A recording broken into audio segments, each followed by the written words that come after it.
Good morning, Judy. Thanks for coming on today. Great to see you, Jason, as always. So, I have Judy Rakowsky, Managing Director of Strategic Public Relations and Crisis Communications at Liberty Square Group. It's certainly a mouthful, but I know you do a lot for Liberty Square Group, so I'm really happy you're coming on to answer some questions for us. Delighted to be here. So, Judy, I got a question, right? So, say if, as you know, we do a lot of white collar criminal defense, you have somebody in a company that has done something wrong. They're the people creating a Ponzi scheme. They're having antitrust violation. They might be insider trading.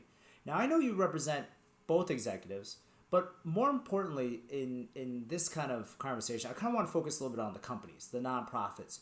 What do they do to kind of get good PR out there, but also like stop the bad PR? Like, what are the strategic tips that you have to help companies through these crises? Yeah, so it's interesting. Sometimes the first impulse of a board of a nonprofit or even a company is to tell all, like to run out there and tell everyone this terrible thing that happened, which they think is by no fault of their own, right? They feel like the victim. And so sometimes that's the first impulse. What I try to do is bring into the conversation, what is your goal? Your goal is basically, first of all, to survive this, right? Right. And, if even though you may feel like the victim and that this person has done this to you, to your entity, you don't want to have that splash back on you. Where were your controls? Why didn't you have, safeguards in there? And that's not usually what people think about right away. And so it's kind of like, let's take a deep breath. And, I work hand in glove with lawyers routinely. And so there's parallel tracks. Obviously, we're both trying to help the entity, not go out of business. At the same time, the legal strategy, the legal, constructs that you need to keep in mind are different than necessarily the PR. So basically, sometimes it's great if you can get the person to pay the money back and then you get rid of them and you go on. So Right. that isn't always what people think of right away, right? They are like, let's shame the person who's doing this. And, it could leave you with an entity that people would say, now, why would we invest with you? Why would we want to buy your product if you can't mind your business better?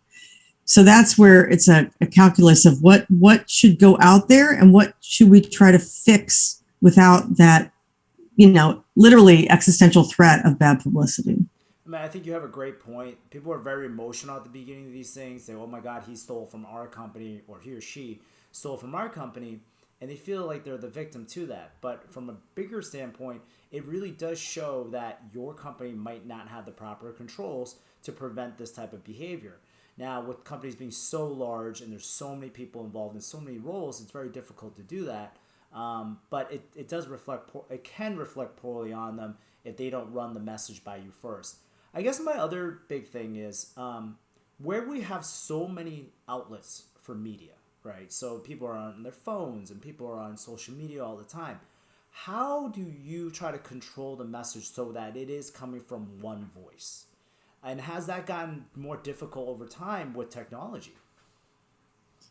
Well, it absolutely has. And then there are some sort of nefarious blogs that just will pick up something salacious and run with it. And that is unfortunately why I'll never go out of business, which, for good or for bad. But the thing is that a lot of times, what happens when there's been an event like this is that people think they can go on as usual. And sort of the first thing you need to remind everyone is that they're not, whether it's the person answering the phone at your offices to the chief executive, you're not communicating the way you always did. Everyone has to be, there has to be like one spokesperson. There cannot be this like speculation.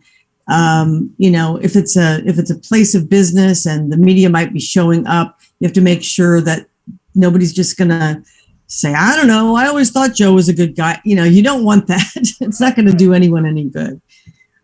No, even though as a reporter, I would pick those people off and get good stories. Yeah, so let's talk a little bit about that. I know while you were a reporter, you covered some massive stories from organized crime to bank fraud to terrorism. I mean, you really were trained really well on the other side. What are the skills that you rely on that you have learned from that experience to help you in your job now? Well, I also media train people who are going to be interviewed and so forth. And one of the first things that, you try to drill into people is how effectively reporters use silence. They just stop talking, and it's sort of natural and human to fill in the space and say more than you didn't, meant to say or wanted to say. So, reporters are like any good conversationalist, right? They get you talking and they ask open-ended questions, and it's very human to want to converse. But I always remind people that this is not a conversation. Reporters are not your friend. You need to be polite and appropriate, but you can't talk to them like somebody you are just confiding in and expect that, story to come out the way you want it to. And Judy, I think what I love about your approach is that you really take on an educational and training approach during these crises, right? And a lot of people don't really think about it from that standpoint. Look, let me do it. Let me take care of it. But you really take on this collaborative approach that you educate the people to kind of explain to them why they're doing the things that they do, so that they don't fall into the pitfalls of normal human nature of just saying too much or doing too much or just thinking that if they say the statement, it's going to go over well, because that can last for a long time, and that can become a headline, that could become the tagline for the whole story. So the way that you kind of train people, I know that the individuals that you have worked with and have sent over just really love your approach that you do. What are the things that I have not seen you in action, obviously, to actually train these individuals, but I've heard wonderful results. What are the things that you try to do, like early on when you're kind of training them for these media prep sessions? What are like some of the tips that you tell them that these are musts? You absolutely must need to do this, or you cannot do these things? Like, what are some of the tips that you tell them right off the bat?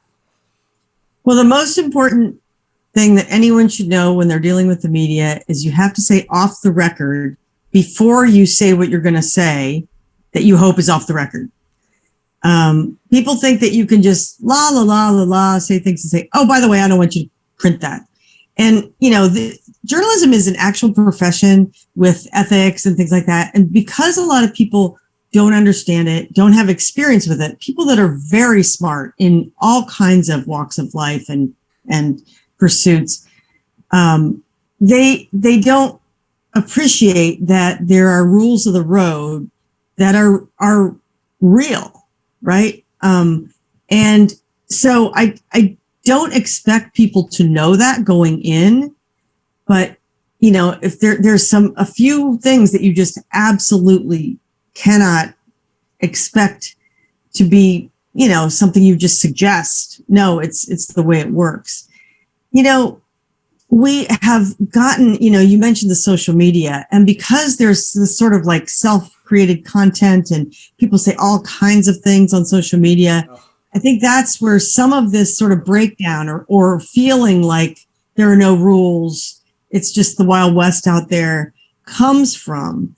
But, if you are really trying to get your narrative across, and that's really what it's all about, is getting your message out there without it being garbled or bogged down by many things, you have to be clear.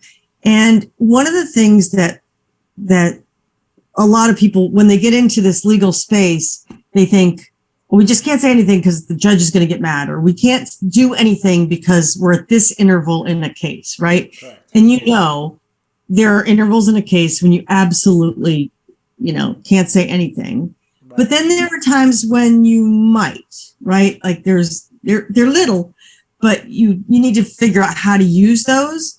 And the other thing is to think of who else could make your point, right? Because we all know that I could list some things that have just come out in the media in the last 24 hours, like this investigation in Florida of a congressman, that you look at what's said online about it, and that helps form your opinion. Oh, of course. So it's not just what you say, but it's how people receive the news, right? And I got a question about that regarding the use of the word not no comment, off the record. How much is that honored by reporters?